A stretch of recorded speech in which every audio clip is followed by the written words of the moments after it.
Itaka Iran kuwa wazi kuhusu urutubishwaji wa madini yake ya urani. Putin ahidi kuunga mkono watu wa Iran baada ya kushambuliwa na Marekani. Na EU imezuia mali ya maafisa watano wanaodaiwa kushirikiana na Assad kukiuka haki za binadamu Syria. Habari kamili. Vienna. Mkuu wa shirika la kimataifa la kudhibiti nguvu za atomiki IAEA Rafael Grossi ameitaka Iran kuwa wazi kuhusu mpango wake wa nyuklia.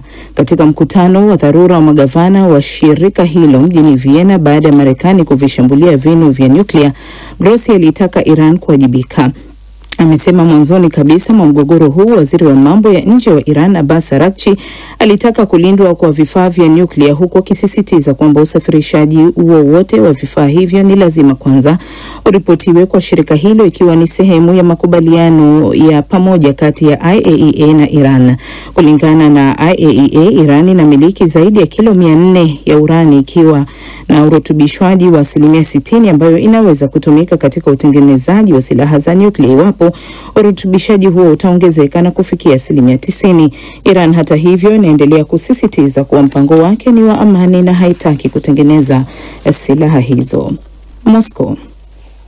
Rais wa Urusi Vladimir Putin ameahidi kuiunga mkono Iran kufuatia mashambulizi dhidi ya taifa hilo yanayofanywa na Marekani na Israel.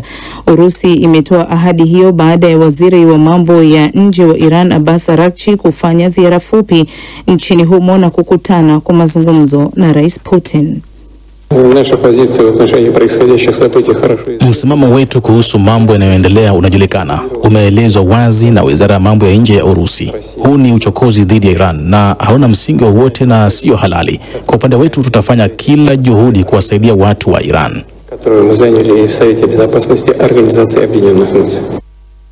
Ingawa haijawa wazi ni msaada wa aina gani Urusi itakaotoa kwa Iran, msemaji wa ikulu ya Kremlin Dmitry Peskov amesema kitakachotolewa kitategemea na ombi la jamhuri hiyo ya Kiislamu. Urusi hata hivyo ilipendekeza kujitolea kuwa mpatanishi wa mgogoro unaoendelea Mashariki ya Kati.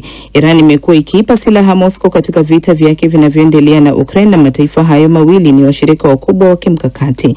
Kando na mazungumzo yake na Abbas Araghchi, Rais Putin pia alizungumza na waziri mkuu wa Iraq Mohamed al-Sudan kuhusu mgogoro huo wa Mashariki ya Kati. Brussels. Umoja wa Ulaya umewafungia Mali na kuwapiga marufuku ya kusafiri katika nchi za umoja huo watu watano wanaofungamanishwa na serikali ya rais wa zamani wa Syria aliyeondolewa madarakani Bashar al-Assad. Watu hao wanasemekana kuunga mkono uhalifu dhidi ya binadamu, ikiwemo utumiaji wa silaha za kemikali kwa watu wa Syria na kuchochea mzozo wa kikabila. Baraza la umoja huo limesema marufuku hiyo iliwalenga maafisa watatu wa zamani wa jeshi la Syria lililohusika na ukiukwaji wa haki za binadamu wakati wa utawala wa Assad, ukiwemo mateso na mauaji. Wengine ni wafanya biashara wawili mashuhuri waliowakilisha biashara za serikali ya Assad na maslahi ya kifedha ya serikali hiyo nchini Urusi, ambayo Umoja wa Ulaya umesema zilisaidia kufadhili uhalifu huo dhidi ya binadamu. Berlin. Kansela wa Ujerumani Friedrich Merz ameita hatua ya Umoja wa Ulaya katika majadiliano ya kibiashara na Marekani kuwa ngumu, akisema umoja huo unapaswa kujikita katika kufikia makubaliano katika sekta nyingine. Amesema Kamisheni ya Ulaya, ambacho ndicho chombo kikuu kinachojadili kuhusu makubaliano ya kibiashara ya mataifa 27 yanayounda umoja huo, sasa kinapaswa kuangalia upande wa biashara ya magari, kemikali na dawa. Rais wa Marekani Donald Trump alikuwa ametangaza ongezeko la 50% la ushuru kwa washirika wake wa kibiashara na kutaka kupunguza nakisi ya biashara ya bidhaa za Marekani na Ulaya. Umoja wa Ulaya unawania kufikia makubaliano na Marekani kabla ya muda wa mwisho uliowekwa wa tarehe 9 Julai. Dakar. Mahakama moja ya Bangladesh imeendelea kumweka rumande aliyekuwa mkuu wa tume ya uchaguzi nchini humo KM Nurul Huda aliye na umri wa miaka 77 kwa madai ya udanganyifu wa kura zilizompendelea waziri mkuu aliyetimuliwa madarakani Sheikh Hasina. Mahakama hiyo imesema Huda anaendelea kubakia rumande kwa siku 4 akihojiwa baada ya watu waliokuwa na hasira kuivamia nyumba yake, kumpiga na kumfikisha polisi. Siku ya Jumapili, chama kilicho na nguvu nchini humo Bangladesh Bangladesh Nationalist Party BNP kilifungua kesi dhidi ya Huda pamoja na makamishna wengine wa zamani wa tume ya uchaguzi iliyodai walichakachua matokeo ya uchaguzi iliyompendelea Hasina ambaye uongozi wake wa miaka 15 ulimalizika kwa maandamano makubwa dhidi yake mwezi Agosti mwaka jana. Kama kiongozi wa Bangladesh Mohamed Yunus amesema uchaguzi mwingine utafanyika mapema mwezi Aprili mwaka 2026 ukiwa wa kwanza tangu maandamano ya wanafunzi yalipomwondoa Hasina madarakani. Na huo ndio mwisho wa taarifa ya habari za ulimwengu kutoka DW Bonn. Mimi ni Amina Abubakar. DW Dunia Yetu leo jioni.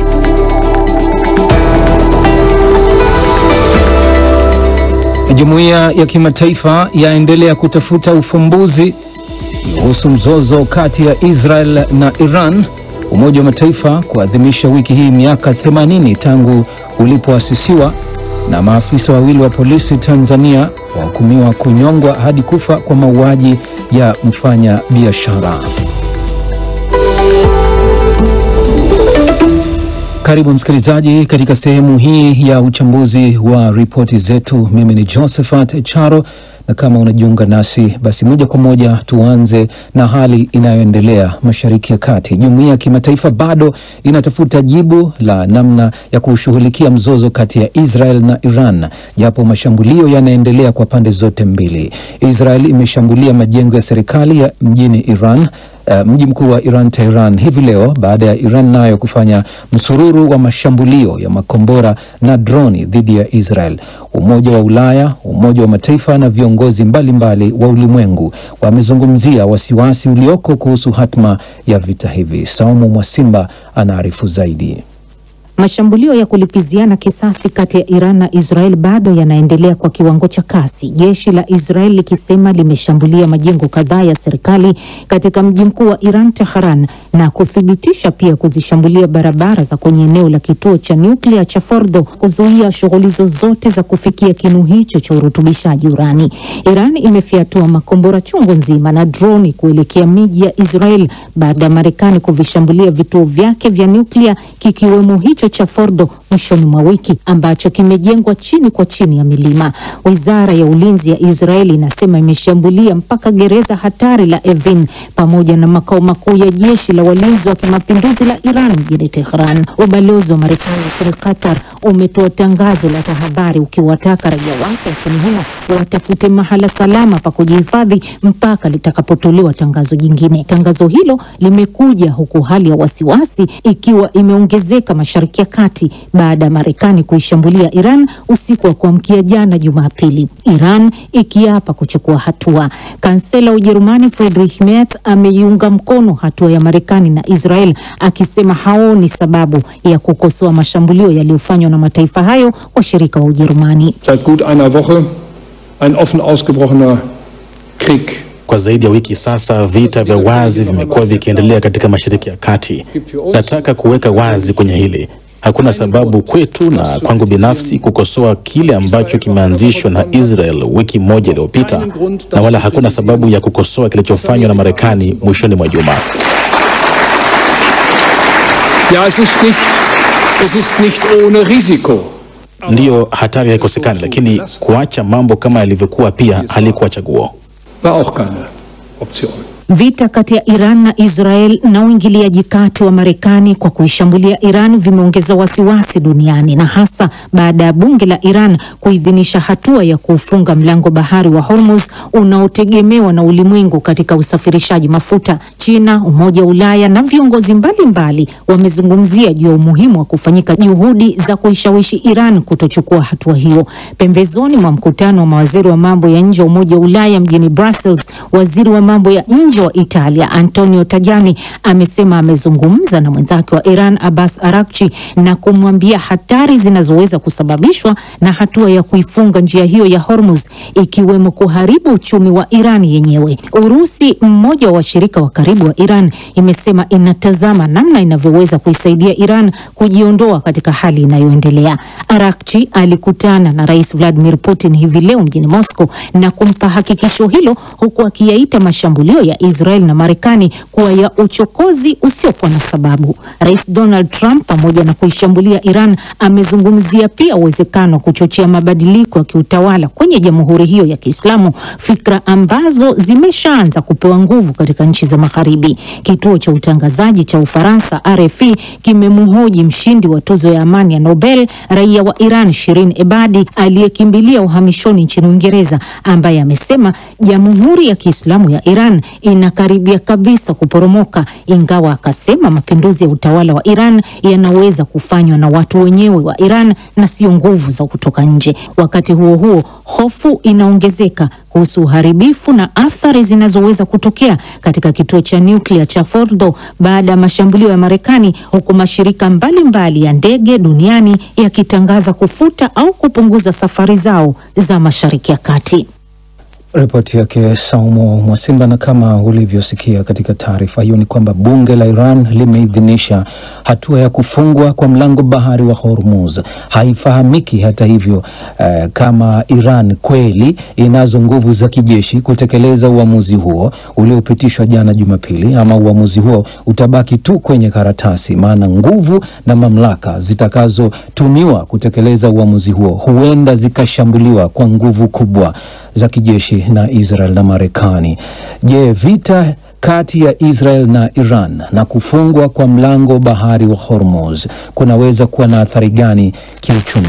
Nimezungumza na Nasoro Kitunda, mchambuzi wa masuala wa kiuchumi katika jiji kubwa la kibiashara nchini Tanzania, Dar es Salaam, ambaye kwanza alikuwa na haya ya kueleza.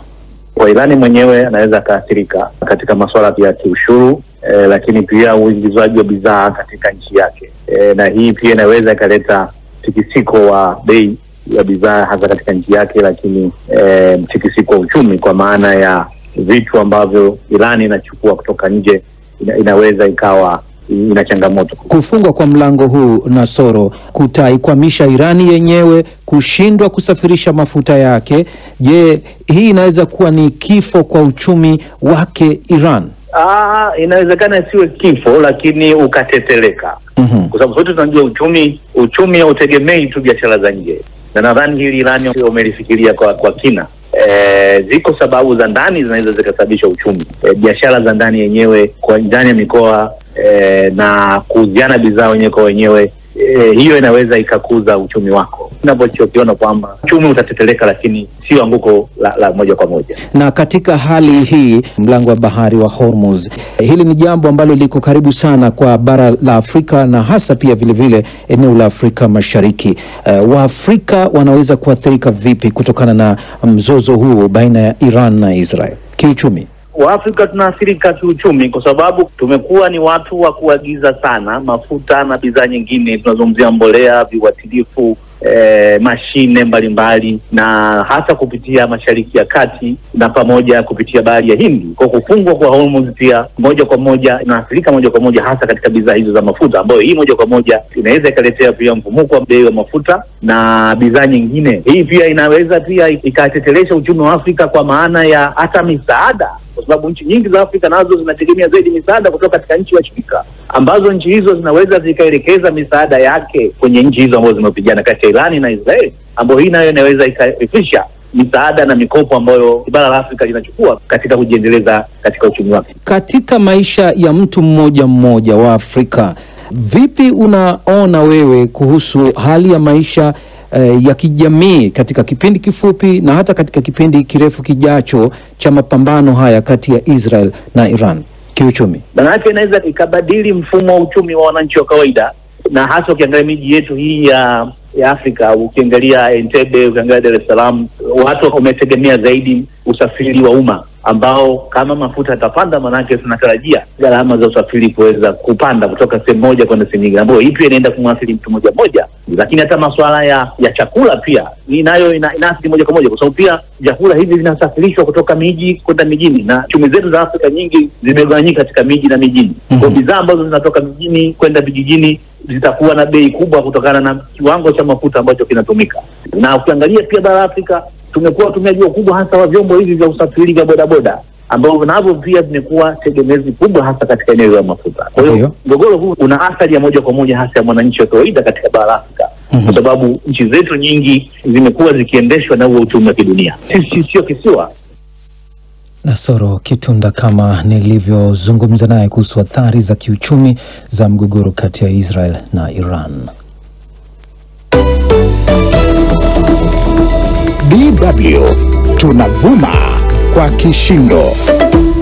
Wiki hii Umoja wa Mataifa utaadhimisha miaka 80 tangu ulipoasisiwa, mkataba wa kuanzishwa kwake mjini San Francisco tarehe 26 Juni mwaka 1945. Lakini badala ya sherehe, umoja huo unajikuta chini ya shinikizo kubwa. Hadhi yake imeporomoka, vyanzo vya mapato yake vimedidimia, na wengi duniani hawaamini tena kama unaweza kutimiza majukumu yake. Daniel Gakuba anazimulika changamoto hizo katika ripoti ifuatayo.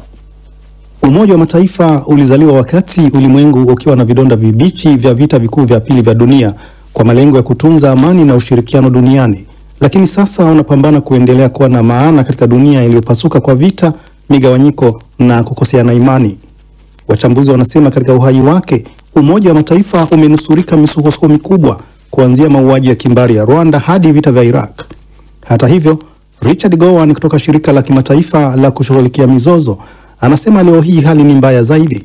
Kwa maoni yake, Baraza la Usalama la Umoja Mataifa limelemazwa na kura ya turufu ya wanachama wake 5 wa kudumu, kiasi cha kushindwa kuishughulikia mizozo mibaya kama ule wa Ukraine na wa Gaza. Lakini mtafiti raia wa Ufaransa Romuald Skiora anakwenda mbali zaidi na kusema Umoja wa Mataifa umedumaa na kugeuka kibete katika siasa za dunia, huku ukipoteza umuhimu wake na kusalia kivuli cha hadhi yake awali. Naye rais mpya wa Baraza Kuu la Umoja Mataifa, waziri wa zamani wa mambo ya nje wa Ujerumani Annalena Baerbock, anasema lengo la msingi la kuundwa kwa umoja huo bado ni ndoto. Mizozo zaidi ya 120 inayoendelea inakumbushia kuwa lengo la kwanza la Umoja Mataifa, ambalo ni kuvinusuru vizazi vijavyo na majanga ya vita, bado halijafikiwa, anasema Baerbock. Hata hivyo, wapo wengi duniani ambao hawataki kukatishwa tamaa na hali ilivyo. Gisunia wa Baraza la Atlantiki anasema Umoja wa Mataifa bado unawakilisha maadili ambayo ni muhimu kuyapigania, kama vile haki za binadamu, amani na ushirikiano wa kimaendeleo. Hata hivyo, anakiri kuwa maadili hayo yanakabiliwa na kitisho kikubwa, hususan kutoka kwa pande zinazoutuhumu Umoja wa Mataifa kuwa na upendeleo au kukosa ufanisi. Katibu Mkuu wa Umoja wa Mataifa Antonio Guterres anasema umoja huo unahitajika hivi sasa kuliko wakati mwingine wote ule. Huku dunia ikizongwa na mizozo mingi zaidi kuwahi kuisibu tangu mwaka 1945 na mizozo ya kibinadamu ikishamiri, anasema Guterres, bado Umoja wa Mataifa una jukumu kubwa licha ya kupungua kwa bajeti yake na kushindwa kufanya mageuzi yanayokwenda na wakati. Naam, ni ripoti yake Daniel Gakuba. Ni saa 12 na dakika 18 saa za Afrika Mashariki. Kama ndio kwanza unajiunga nasi, hii ni DW Kiswahili moja kwa moja kutoka Bonn. Tuelekee sasa huko nchini Tanzania. Mahakama Kuu ya Tanzania kanda ya Mtwara imewahukumu kunyongwa hadi kufa maafisa wawili wa jeshi la polisi kati ya 7 waliokuwa wanakabiliwa na mashtaka ya mauaji ya mfanyabiashara wa madini ambaye aliuawa mwanzoni mwa mwaka 2022 mkoani Mtwara baada ya kunyang'anywa fedha na mali na maafisa hao. Salma Mkalibala na taarifa zaidi. Kesi hiyo namba 15 ya mwaka 2023 imetolewa hukumu leo Juni 23, 2025 mahakamani hapo na jaji wa Mahakama Kuu kanda ya Dar es Salaam Hamidu Mwanga, baada ya kujiridhisha na ushahidi uliotolewa na upande wa Jamhuri, akieleza kuwa watuhumiwa hao wametenda kosa kinyume na kifungu cha sheria namba 196 na 197 cha makosa ya jinai namba 16 iliyofanywa marekebisho mwaka 2022.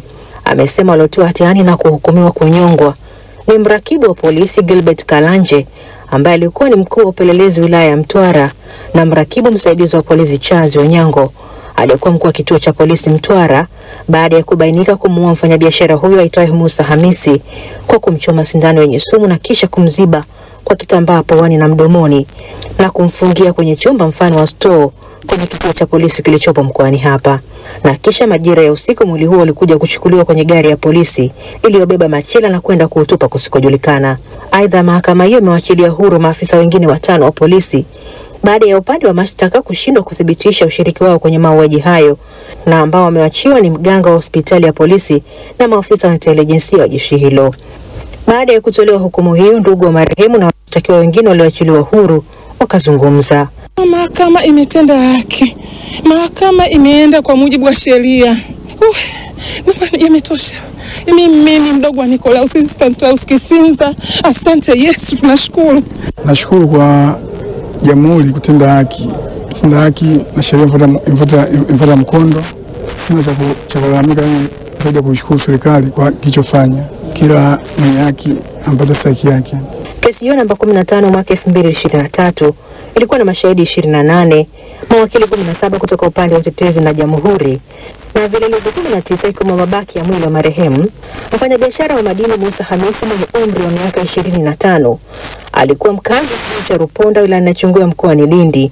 Aliuawa Januari 5 mwaka 2022 na mwili wake ulitupwa katika msitu wa Iyari uliopo kitongoji cha Majengo, kijiji cha Iyari, halmashauri ya wilaya ya Mtwara hapa mkoani Mtwara, baada ya marehemu huyo kudai fedha zake zaidi ya shilingi milioni 33.7 ambazo maafisa hao wa jeshi la polisi walizichukua kutoka kwa marehemu huyo wakati walipomfanyia upekuzi.